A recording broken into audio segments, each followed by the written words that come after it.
अष्टावक्र कहते हैं, हे राजा जनक, इस संसार में भोग की इच्छा रखने वाले लोग हैं। ऐसे भी हैं जिन्हें मुक्ति की आकांक्षा है,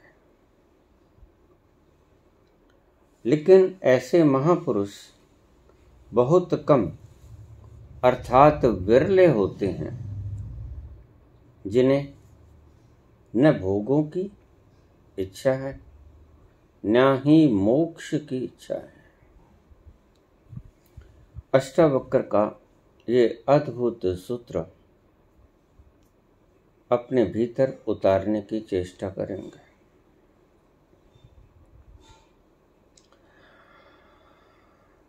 हे राजा जनक, इस संसार में भोग की इच्छा वाले लोग हैं और ऐसे भी लोग हैं जो मोक्ष की आकांक्षा रखते हैं, लेकिन ऐसे लोग बहुत विरले हैं जो न तो भोग की आकांक्षा रखते हैं और न मोक्ष की।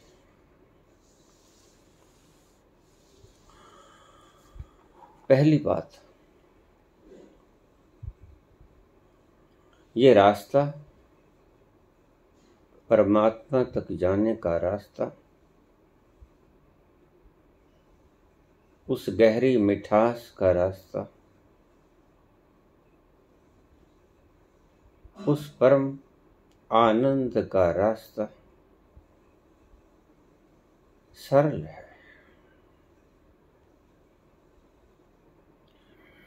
सरल इसीलिए है, अष्टावक्र कहते हैं कि हे राजा जनक, सरल इसीलिए है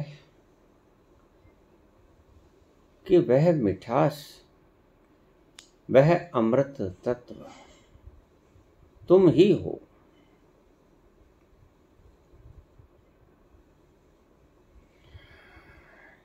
हे जनक, अगर तुमने किसी और चीज की इच्छा की होती तो उसके पाने के लिए तुम्हें श्रम करना पड़ता।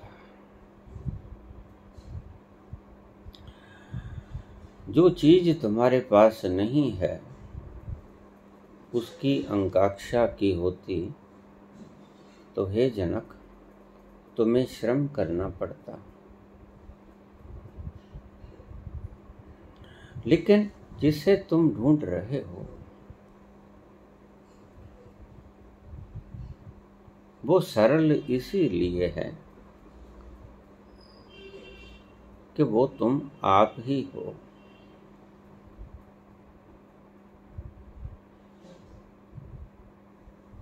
ऐसे भी लोग हैं इस संसार में जो भोग की इच्छा रखते हैं,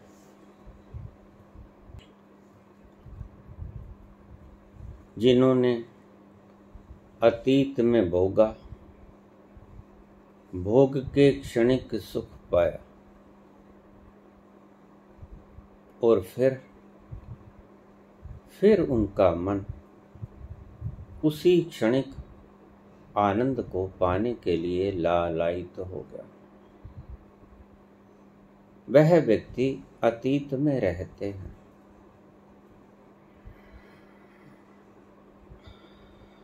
They live in the past.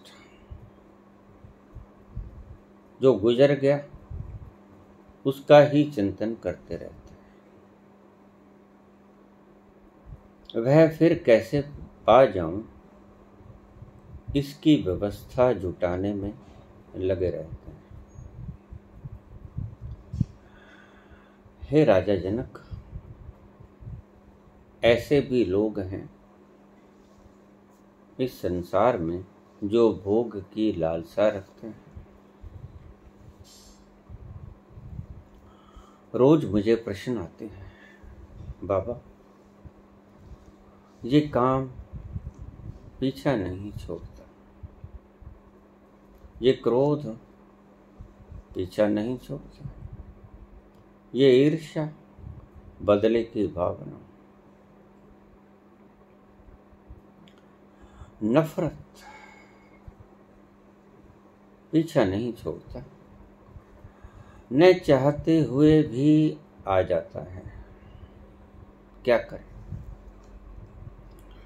आपके दिए सारे फार्मूले आजमा लिए, कभी कामयाब हो जाते हैं, कभी नहीं होता।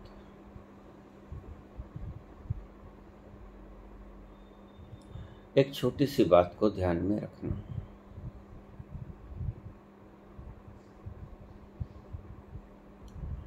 तुम्हारे भीतर एनर्जी पैदा होती है भोजन के खाने से, और उस एनर्जी को अगर आप यूटिलाइज नहीं करोगे सही दिशा में, तो वह एनर्जी गलत दिशा में प्रयोग हो जाएगी। वह एनर्जी आपको बाध्य करेगी कि गलत दिशा में इसे लगा दो, लेकिन लगा दो। तो मैंने आपको जो पहला सूत्र बताया वह बताया क्रिया योग करो, श्वास क्रिया योग।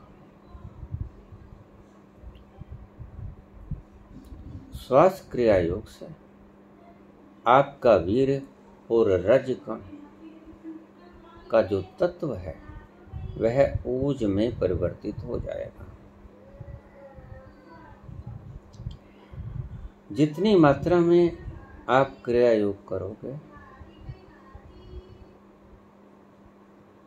उतना ही आपका ओज बढ़ता जाएगा।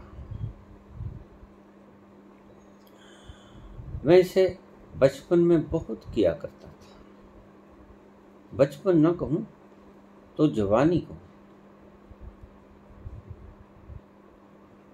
और मेरे चेहरे पर अभूतपूर्व लावण्य हुआ करता था। एक दिन एक व्यक्ति कलकत्ता से साधु वेश में मंदिर में ठहरा। मैं देर तक बैठा रहता, सभी चले जाते, पुजारी भी चले जाते, द्वार दरवाजे बंद कर दिए जाते, चाबी मुझे दे दी जाती। अगर मैंने बाहर घूमने फिरने जाना तो उस चाबी से मैं एक गेट का दरवाजा खोलता चला जाता। तो वो कलकत्ता से आए हुए संत मुझे कहने लगे कि आप अपना माथा ढक के रखा करो। मैंने पूछा क्यों? कहते आपके माथे में मणि है।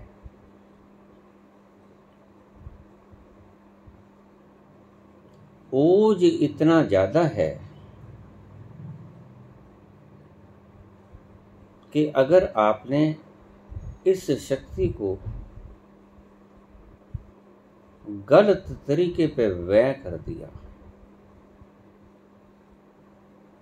किसी को कुछ कह दिया, किसी से कुछ बोल दिया, वो तत्क्षण सत्य हो जाएगा। मैं आपको वीर्य और ओज का फर्क बता रहा हूं। ओजस्वी व्यक्ति आज हमें बहुत कम मिलते हैं। वीर्य और रच यह प्रकृति निर्माण करती है। अब इसको चाहे बहा दो, चाहे परिवर्तित कर दो, क्रिया योग से आपका वीर्य का तत्वभूत ओज में परिवर्तित हो जाएगा और वह ओज कभी समाप्त न होगा। वह आपके भीतर सदा के लिए आपकी दौलत बन जाएगा, और वही ओज काम करेगा आध्यात्म में सारा। ये चाबी है, अध्यात्म के शिखरों को छूने की।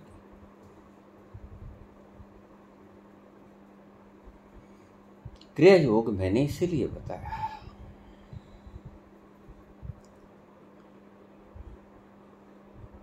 अगर आप भोग की लालसा रखे हो तो उस लालसा को आने देना, ठहरने देना और चले जाने देना। उससे कोई छेड़छाड़ मत करना। ये अभूतपूर्व मेथड है। इसको मूर्त रूप देने की चेष्टा करना। क्रिया योग से इस शक्ति को ओज में परिवर्तित कर लेना। जैसे ही आपने ओज में परिवर्तित कर तो यह शक्ति सदा के लिए आपके भीतर स्टोर हो जाएगी। वीर्य खंडित कर सकते हो आप, ओज को खंडित नहीं किया जा सकता। ओज आपके भीतर की जैसे हड्डी, मांस, मज्जा, खून, वैसे ही आपके शरीर का एक अंग बन जाएगा। इसे व्यर्थ नहीं किया जा सकता।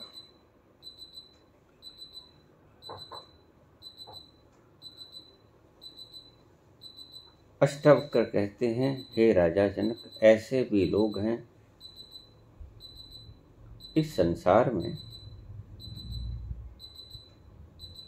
जो भोग की आकांक्षा रखते हैं, और ऐसे भी व्यक्ति हैं जो भोग की आकांक्षा रखते हैं।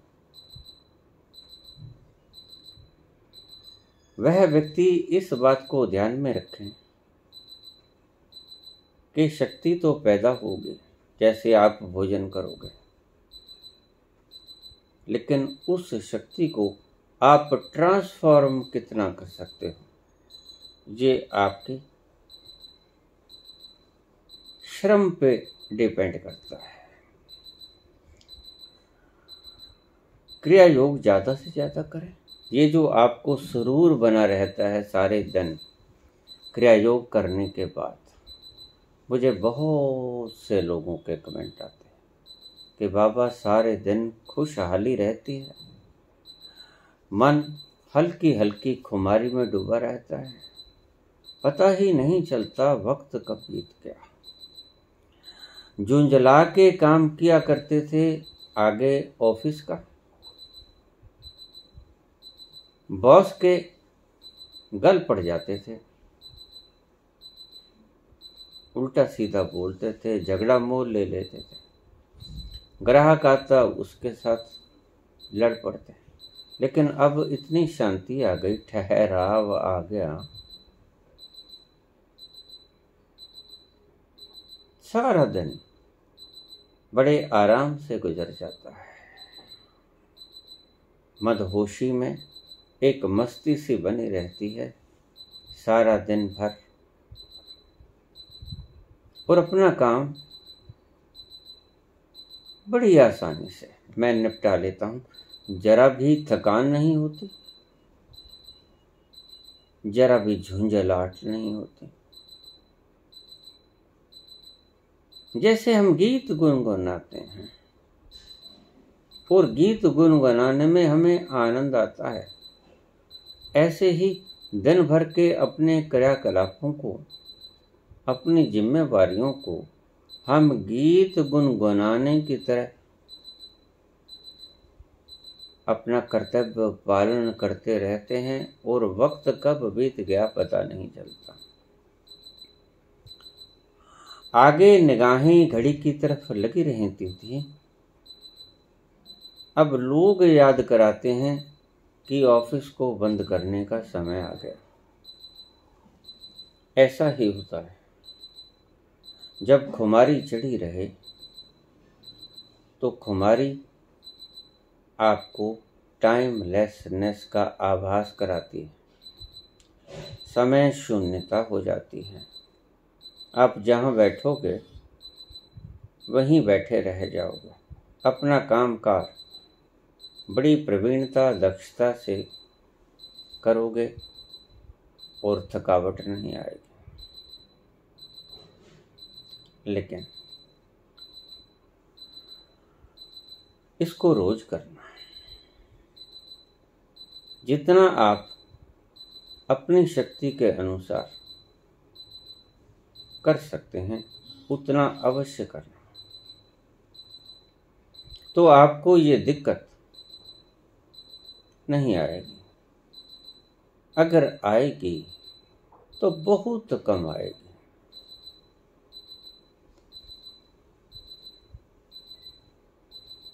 ये फार्मूला मैंने इसलिए सबसे पहले आपको बताया।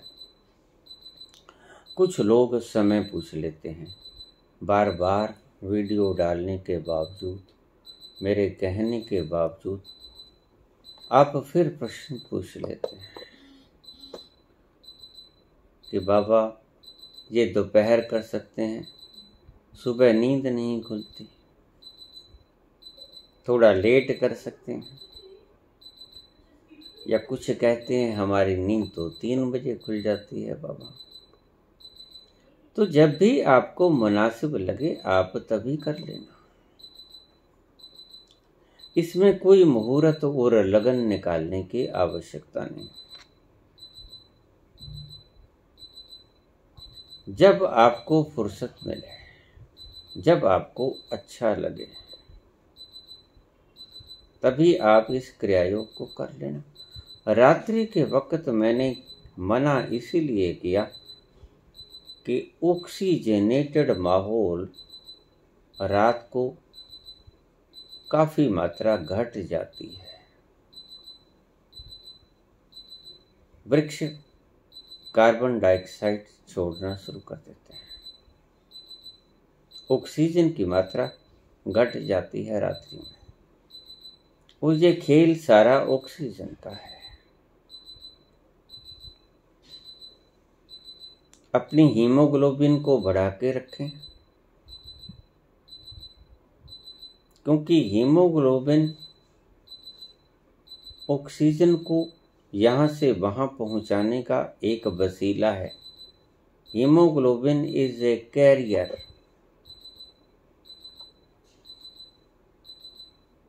सारे शरीर के अंग में ऑक्सीजन को पहुँचाना हीमोग्लोबिन का कार्य है।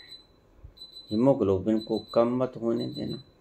ऐसी डाइट लेना जिसमें आयरन आपको प्रचुर मात्रा में मिल जाए। ये बात भी ख्याल में रखना कि जितनी मात्रा आपके भीतर हीमोग्लोबिन की होगी, उतने दक्ष आप कारोबार में होंगे, अपना कर्तव्य निभाने में उतने ही दक्ष होंगे। अगर स्तर घटेगा हीमोग्लोबिन का तो आपकी कार्य प्रणाली भी सुस्त पड़ जाएगी।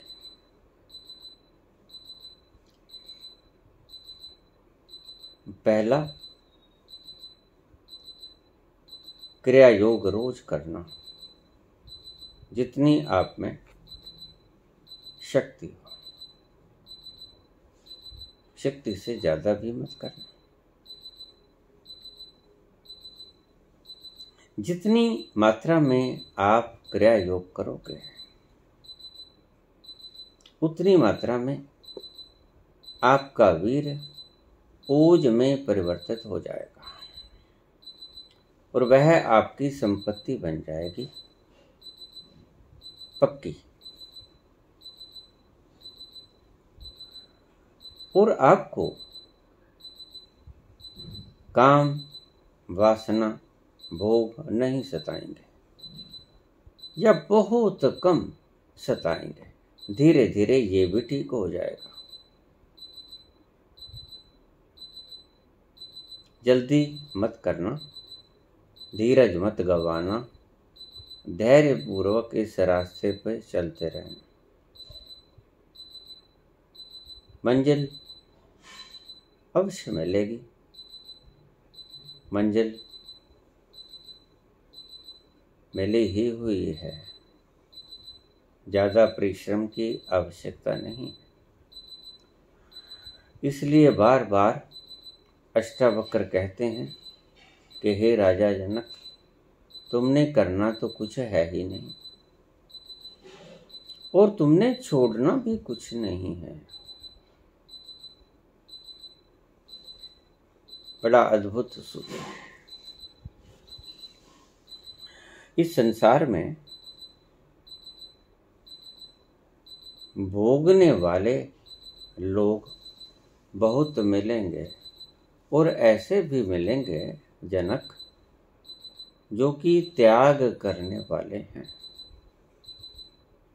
मुक्त होने वाले हैं, लेकिन ऐसे बहुत कम मिलेंगे जो ना तो भोगना चाहते हैं ना ही मोक्ष चाहते हैं।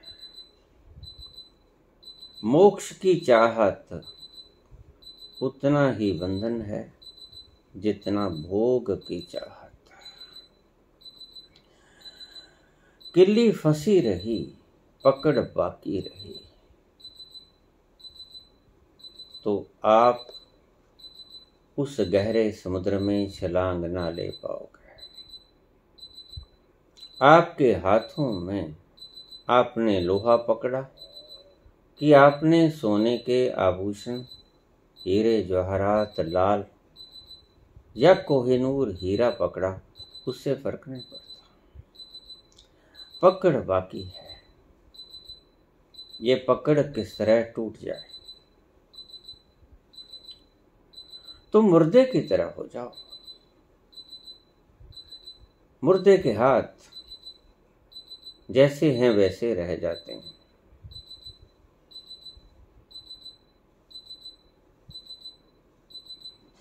ऐसे भी लोग जो भोगना चाहते हैं और लोग मुझसे पूछते हैं कि बाबा भोगने का बड़ा मन करता है, क्यों? क्योंकि अतीत की तुम्हारी स्मृतियां, अतीत के तुम्हारे अनुभवों ने यही जाना कि भोग में सुख है, क्षणिक है, अति क्षणिक है, मोमेंटरीली।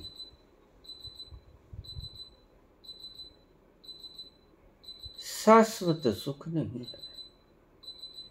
भोगते जाओगे, शक्ति गंवाते जाओगे। कब तक भोगोगे? शक्ति क्षीण हो जाएगी और शक्ति खत्म हो जाएगी। फिर वो आकांक्षा आपको दुख देगी। फिर यही आकांक्षा आपके दूसरे जन्म का कारण बनेगी। संस्कार भोगने के हैं, तृप्त हुए नहीं। यही भोग की आकांक्षा और लालसा आपको अगला जन्म लेने पे बाध्य करेगी। इसे ही कहते हैं जीवेषण, जीने की इच्छा। जीने की इच्छा जब तक बाकी है तब तक आप उस परम तत्व को ना पाओगे जो सही जीवन है। आपके जीने की इच्छा सिर्फ इस शरीर को जीवित रखने मात्र तक सीमित है। आप जीना चाहते हो। ऐसे कहूं कि आप शरीर को सदा के लिए जीवित रखना चाहते हो। आप अमर होना चाहते हो।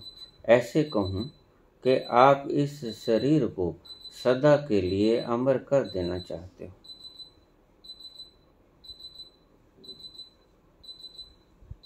लेकिन अष्टावक्र कुछ और ही बात कहते हैं। कहते हैं कि तुम अमर पहले से ही हो, तुम इसकी कामना मत करो। अगर कामना करोगे तो जिस शरीर को तुम अमर बनाने की चेष्टा से भर गए हो, उसको अमर बनाने की चेष्टा में उलझे रहोगे और शरीर अमर ना हो सकेगा। शरीर एक दिन मरेगा।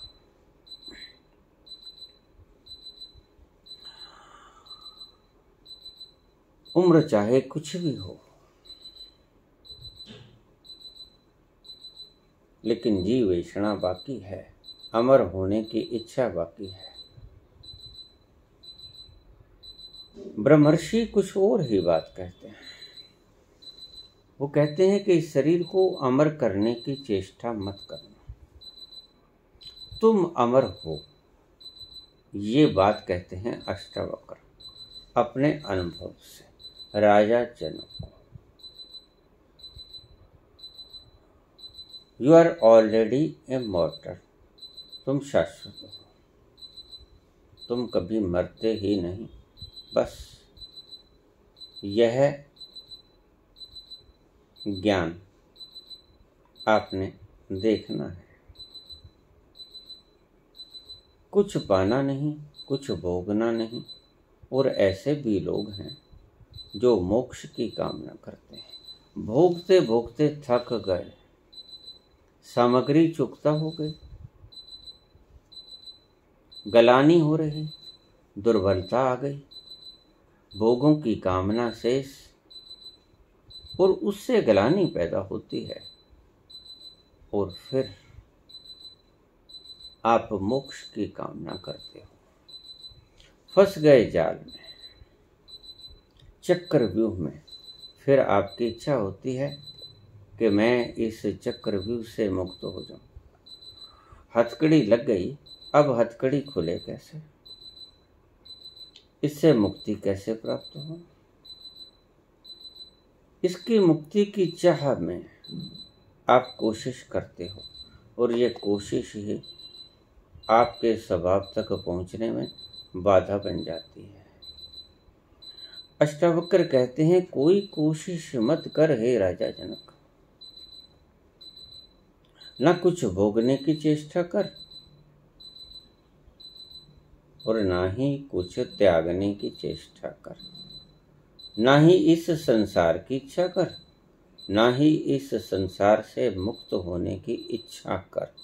जीवेषणा मात्र ही मत कर। भोग को भी छोड़ दे और मोक्ष को भी छोड़ दे।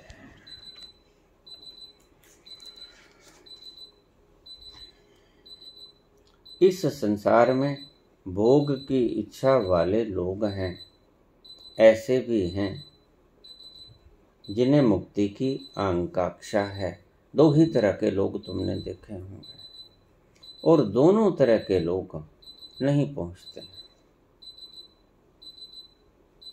पिछले सूत्र में अष्टावक्र ने कहा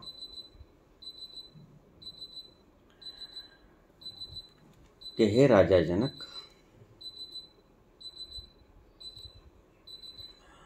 भोगे गए विषयों में जिसकी आसक्ति नहीं है, जो कभी भोगे थे, जो कल भोगे थे,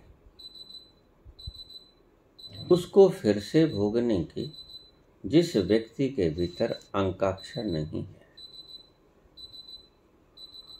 और अन्य भोगे हुए विषयों को भोगने की जिसकी वासना है, ना तो आसक्ति है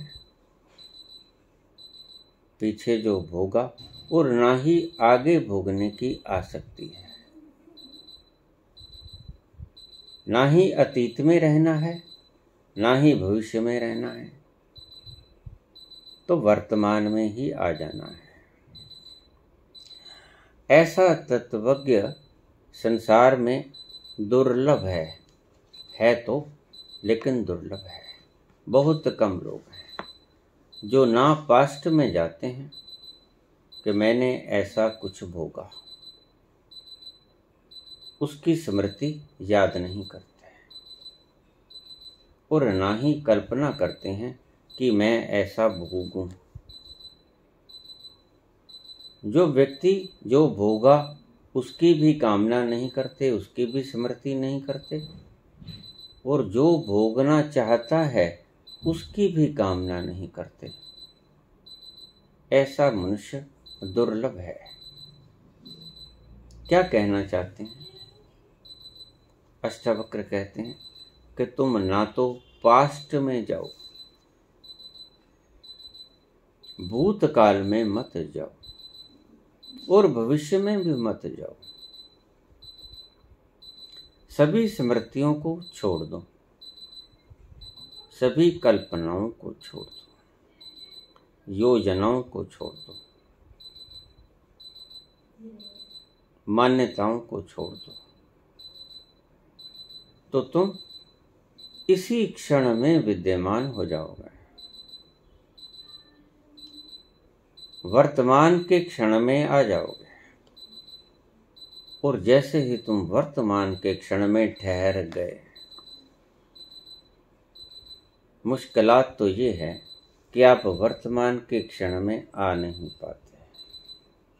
सबसे बड़ी मुश्किल है। या तो आप रहते हो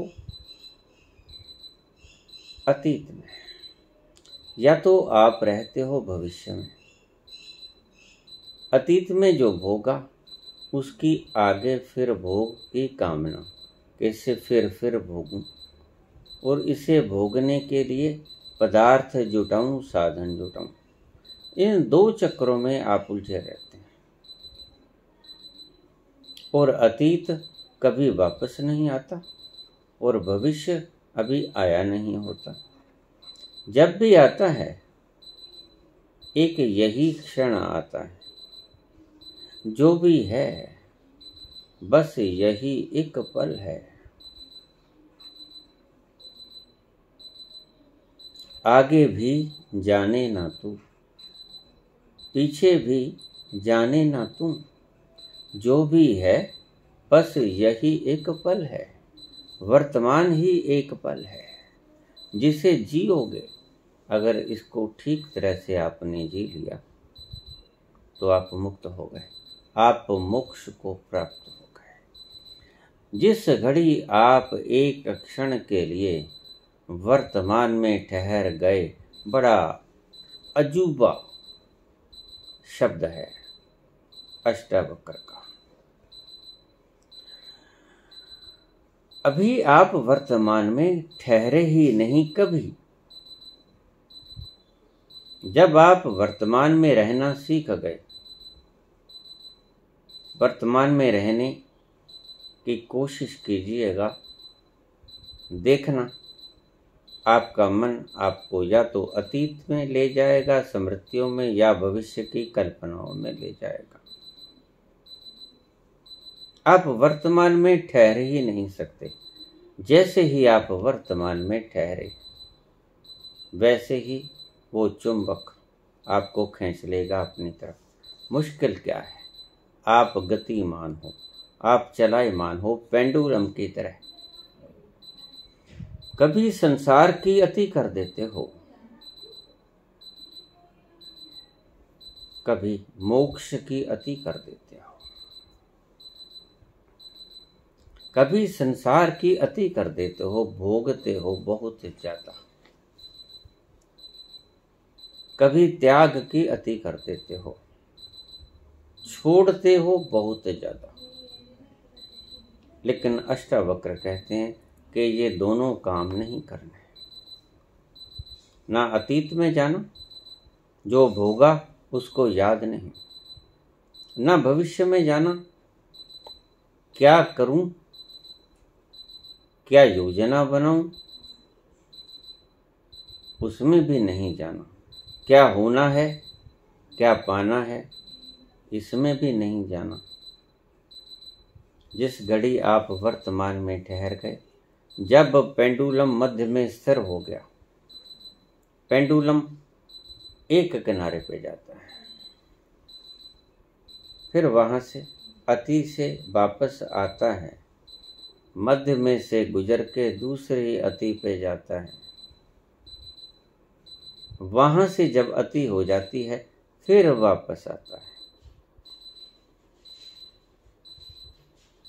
तो अष्टावक्र कहते हैं कि अगर तुम कहीं मध्य में से गुजरते तो रोज हो। वर्तमान ही आता है जब भी आता है, लेकिन वर्तमान में तुम ठहरते नहीं। वर्तमान में जिस दिन तुम ठहर गए, संबोधि को उपलब्ध हो जाओगे। यही है सूत्र। बड़ा क्रांतिकारी सूत्र है। हो तो तुम सदा से, बस वर्तमान में ठहर के उसे भर देखना है, और जैसे ही देखोगे आपका भ्रम टूट जाएगा, और भ्रम का टूटना ही ज्ञान है। भ्रमहीन होना ही ज्ञान है, और अज्ञान का टूटना ही भ्रम का टूटना है। तुम भ्रमित रहते हो, कभी इस अति पर जाते हो, कभी उस अति पर जाते हो, पेंडुलम की तरह मध्य में कभी नहीं ठहरते। मध्य यानी वर्तमान। कभी आप अतीत में जाते हो, कभी आप भविष्य में जाते हो, कभी अतीत की स्मृतियों से दुखी होते हो, जाने कहाँ गए वो दिन, और कभी भविष्य में उलझ जाते हो, झिलमिल सितारों का सावन होगा।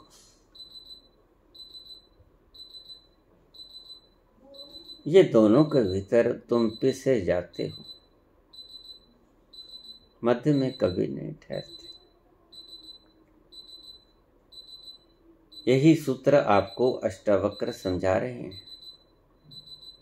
मध्य में जिस दिन तुम ठहर गए, ना अतीत की स्मृतियों को याद किया, ना अतीत की वासनाओं में जो क्षणिक आनंद आया उसका रसास्वादन किया, उसको बार बार दोहराया, और इसके दोहराने से ही फिर भोगने की इच्छा आपको प्रबल होती। याद रखना, आपको अगर इच्छा होती है तो इच्छा होती है वो भोगे हुए क्षणों को फिर से भोग लेना।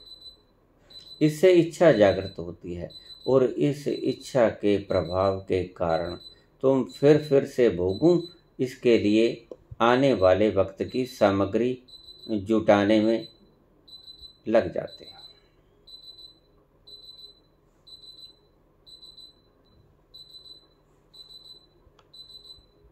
ठहर जाओ इसी क्षण में, यह सूत्र है। भविष्य की कल्पनाओं को छोड़ दो। भविष्य की कल्पनाएं थोथी। तुम जो बनना चाहते हो वो तुम पहले से ही हो। तुम राजा हो, स्वप्न में राजा बनना चाहते हो तो ये तुम्हारी मूर्ता ही तो होगी। तुम राजा हो, दुखित होते हो कि मैं कभी राजा था, फिर से राजा हो जाऊं, तो तुम भ्रमित हो, दुखी रहोगे। तुम राजा हो।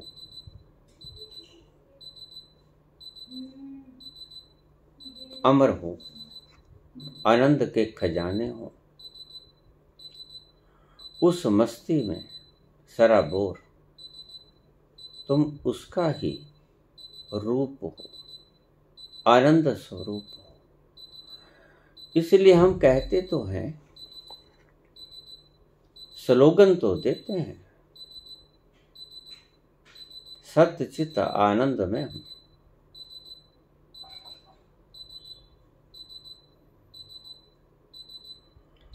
जिसे शस्त्र काटे ना अग्नि जलाए, गलाए ना पानी ना वायु सुखाए, वही आत्मा सच्चिदानंद में हूँ। सत्य चित्त आनंद।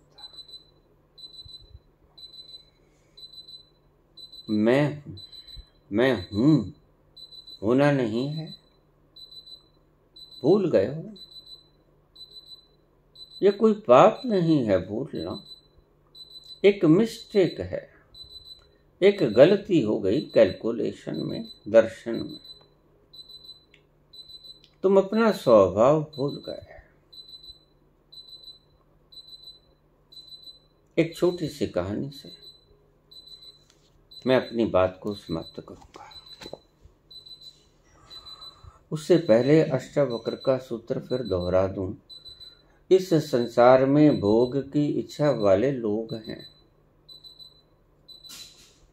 ऐसे भी हैं जिन्हें मुक्ति की आकांक्षा है।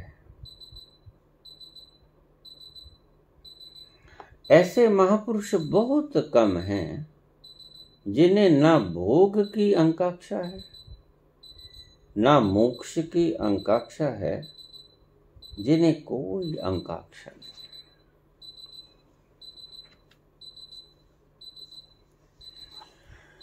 कुछ व्यक्ति नदी से पार जा रहे थे।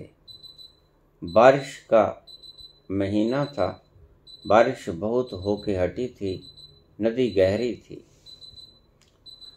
10 मित्र थे, नदी को क्रॉस किया, परले पार पहुंच गए। नदी के परले पार जाकर उनके मन में विचार आया कि हम गिन लें, कहीं ऐसा तो नहीं कि नदी के प्रवाह में कोई बह गया हो। गिनने लगे, 1 2 3 4 5 6 7 8 9। अरे ये तो 9 है।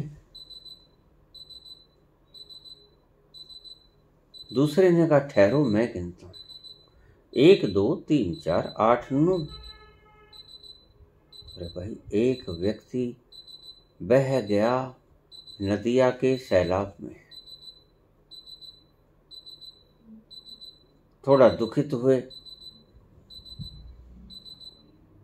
तीसरे ने कहा ठहरो, अभी से दुखी मत हो, मुझे गिन लेने दो, तुम्हारा हिसाब कुछ कमजोर लगता है। 1 2 3 4 5 6 9। चौथे ने, पांचवें ने, सभी ने गिन लिया, 1 2 3 4 5 7 9। रोने लगे। अब तो पक्का हो गया क्योंकि सभी ने गिन लिया।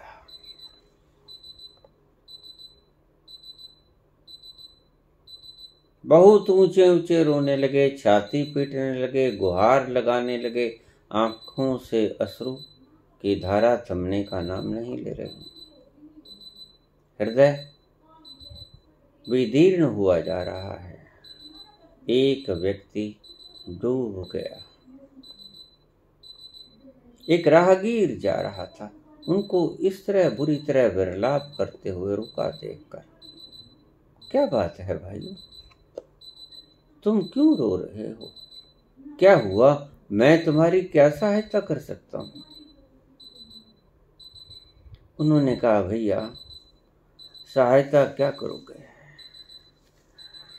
हम 10 व्यक्ति चले थे, नदिया का उफान गहरा था, बारिश के दिन चल रहे हैं, हमने बड़ी मुस्तैदी से नदी को पार करना चाहा और आ भी गए, लेकिन अफसोस हम में से एक व्यक्ति डूब गया।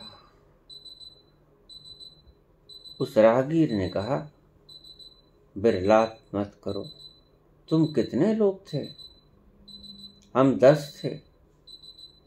ठहरो मैं गिनता हूं।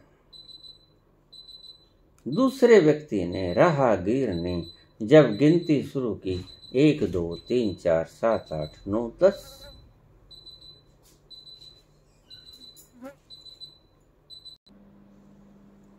मत रो मित्रों, कोई नहीं डूबा है, तुम पूरे 10 हो। ये देखो, 1 2 3 4 5 7 8 9 10। तुम भ्रम में हो। जिसने गिनना शुरू किया वो खुद को गिनना भूल गया। वो 10 में तुम हो, जिसे खोज रहे हो, विरलाप कर रहे हो, छाती पीट रहे हो, दुख मना रहे हो, संताप में हो, कष्ट में हो, पाने की चेष्टा से युक्त हो, श्रम कर रहे हो, तरह तरह के गुरु खोज रहे हो, तरह तरह की विधियां खोज रहे हो, तरह तरह की यात्राओं पे निकले हो। खोज लें उस एक को जो गुम हो गया, जो लुप्त हो गया। वो एक कैसे मिले? नदियां पार करते एक व्यक्ति बह गया। वो एक व्यक्ति तुम हो।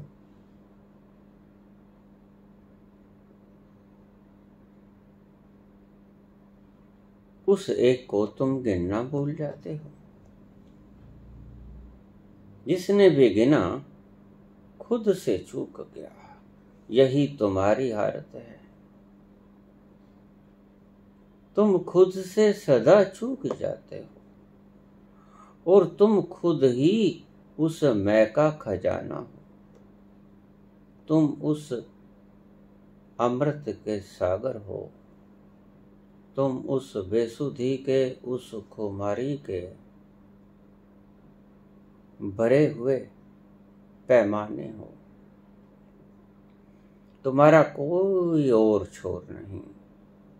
तुम संकीर्णता को पाने में उलझे हो। तुम कहीं गलती खा गए। You are on mistake. कोई पाप नहीं किया तुमने, सिर्फ गलती की है। गिनने से चूक गए। खुद को न गिना गया। सभी को गिन लिया, खुद को न गिना। गुरु टटोलते हो 10वां कैसे मिल जाए। गुरु विधि बता देता है, तुम जैसा ही वह है। अगर उसे पता हो राहगीर की तरह, तो वह कह दे ठहरो, बैठो, 1 2 3 4 8 9 10। तुम काहे रोए जा रहे हो? लेकिन नहीं, वो कहता कि ये लो, ये पकड़ो माला, ये बांस गाड़ दिया, चढ़ते रहो उतरते रहो।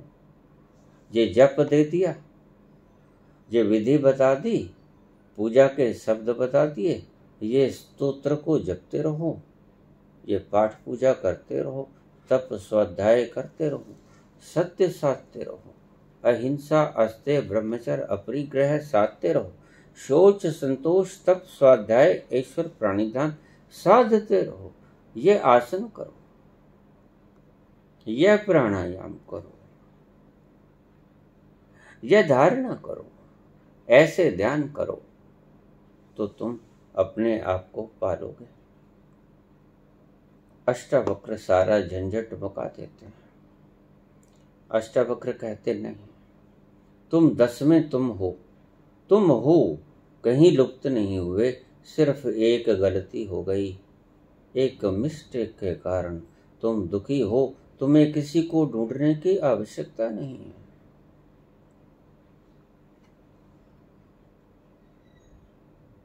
तुम खोए ही कहां थे? तुम नदियां में बहे ही कब थे? तुम डूबे ही कहां थे? कहीं नहीं गए, सदा से तुम यहीं हो।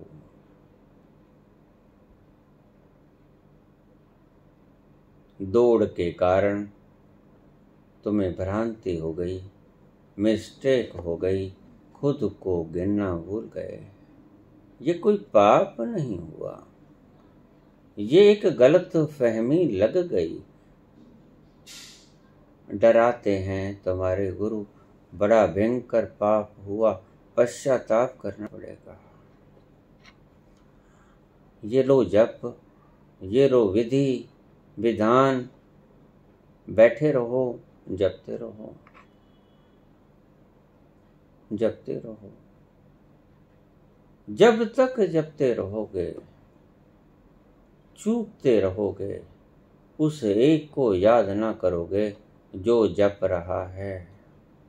राम को याद करोगे, रहीम को याद करोगे, अल्लाह को याद करोगे, वाहिगुरु को याद करोगे, गॉड को याद करोगे, सभी को याद करोगे, खुद को भूल जाओगे। इसलिए अष्टावक्र कहते हैं, कि पूजा करनी है तो हे राजा जनक अपनी स्वयं की पूजा करो। हमने खुद की पूजा कभी की ही नहीं। असलाम करना है तुमने, स्तुति करनी है तुमने, खुद की स्तुति करो। प्रणाम करना है तुमने, खुद को प्रणाम करो। तुम प्रणाम करने के योग्य तुम और तुम ही सिर्फ मात्र हो प्रणाम करने के योग्य। तुम क्षुद्र नहीं हो, तुम त्यागने योग्य नहीं हो। ये मूढ़ताएं हैं, मूर्ख लोगों की धारणाएं हैं जो खुद चूके फिर रहे हैं।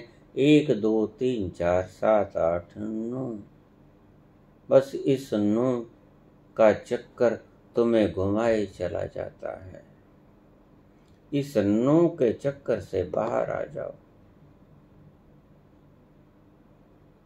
10वें द्वार में पहुंच जाओ। वो 10वें द्वार में सचखंड वसै निरंकार, उस 10वें को गिन लो। इन 9 द्वारों को छोड़ दो। आप इनको ही गिनने में मस्त रहते हो। 1 2 3 4 7 8 9। बाबा नानक कहते हैं इन 9 को छोड़। ये तो रोज गिनते हो। सचखंड वसै निरंकार। और देखिए वो 10वां कहीं बाहर नहीं। कस्तूरी कुंडल बसै, मृग ढूंढे वन में। ऐसे घट में पीवें, मूर्ख जाने ना। बाबा कहते उस 10वें को याद करो, सचखंड वसै निरंकार। और बाहर मत ढूंढो। कबीर कहते हैं कि घट में ही है वो। और मिलेगा कैसे? ठीक से गिनती कर लो। निर्मल मन। कबीरा मन निर्मल भयो, जूं गंगा को नीर। पाछे पाछे हरि फिरें, कहत कबीर कबीर।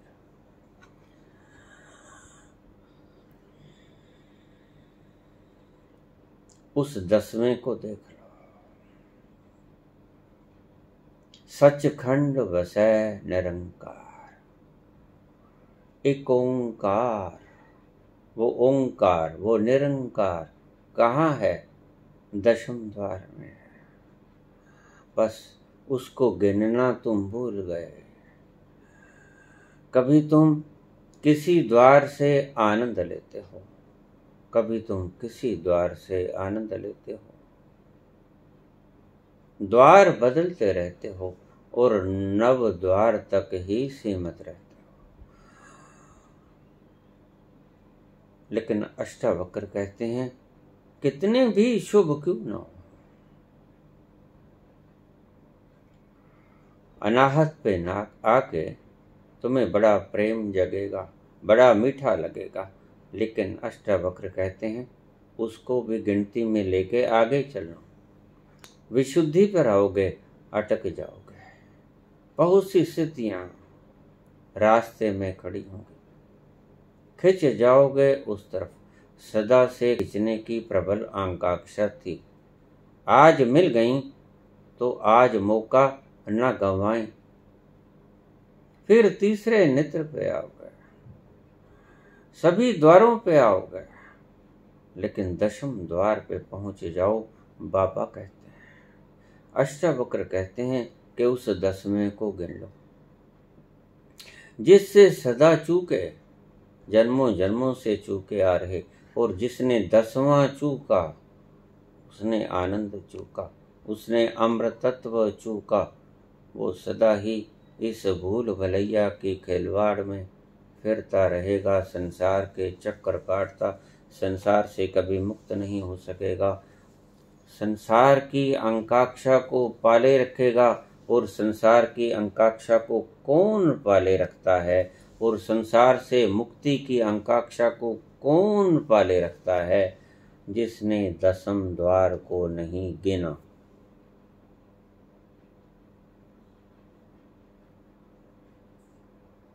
तो अष्टावक्र कहते कि मोक्ष की आकांक्षा भी त्याग देना, संसार की आकांक्षा भी त्याग देना, उस 10वें को गिन लो। 10वां तुम्हारे भीतर है, सदा से चूके जाते हो। सचखंड वसै निरंकार। धन्यवाद।